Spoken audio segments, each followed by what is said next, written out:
রাজধানীর পিলখানা বিজিবি সদর দপ্তরে সমসাময়িক বিষয়ে ব্রিফ করছেন বিজিবি মহাপরিচালক মেজর জেনারেল মোহাম্মদ আশরাফুজ্জামান সিদ্দিকী। সরাসরি যুক্ত হব সেখানে।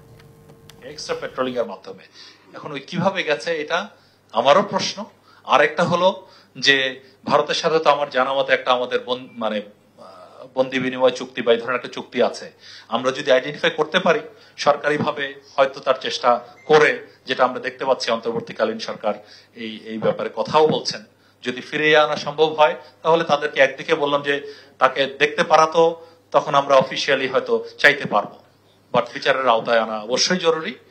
আর এখন থেকে যেটা আপনাদের কাছে আমি অনুরোধ করেছি, যে কোনো ধরনের তথ্য আপনারা খেয়াল করে থাকবেন। 6 আগস্ট থেকে আমি টিভিতে স্ক্রল দেওয়া শুরু করেছি বেশ কয়েকটা মোবাইল নাম্বার দিয়ে, যে পালানোর ব্যাপারে কোনো ধরনের তথ্য কারো কাছে থাকলে আপনারা এই নাম্বারে জানান। মাননীয় ডিজি, আমার নাম লতিফ রানা, আমি দৈনিক সকালের সময় কাজ করি।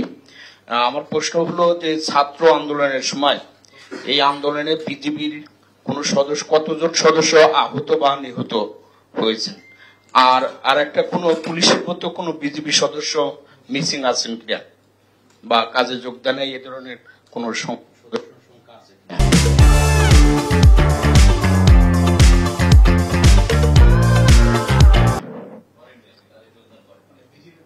আচ্ছা, এটা ধন্যবাদ আপনাকে এই প্রশ্নটা করার জন্য।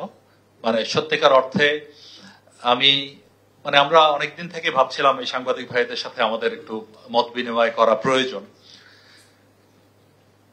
আর প্রথমে আপনি তথ্যটুকু দেই, বিজিবির একজন সদস্য নিহত হয়েছে আর 2 জন বিজিবির সদস্য যারা র্যাবে ডেপুটেশনে ছিল তারা নিহত হয়েছে। আর আমাদের 103 জন সদস্য আহত হয়েছে। দুর্ভাগ্যজনকভাবে 103 জনের মধ্যে বেশ কিছু সদস্য আহত হয়েছে পুলিশের গুলিতে।